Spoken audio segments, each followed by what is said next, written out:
नमस्कार मराठी मंडळी, खरी राष्ट्रवादी कोणाची? निवडणूक आयोगाने दिलाय निकाल.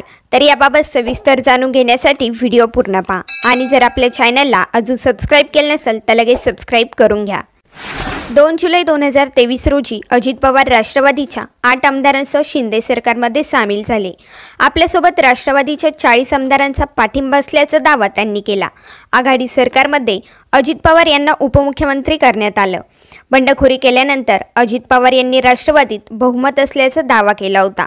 दुसरीकडे शरद पवार यांनी पक्ष सोडलेल्या 9 मंत्र्यांसह 31 आमदारांना अपात्र करण्याची मागणी केली होती. तर आज निवडणूक आयोगाने खरी एनसीपी कोणाची याचा निकाल दिला आहे.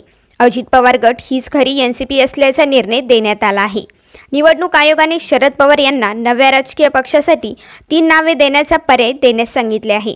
जर निवडणूक आयोगाचा निर्णय आपल्या बाजूने नाही दिला तर पक्षाची चिन्ह काय असणार या संदर्भात शरद पवार गटाची बैठक पार पडली होती.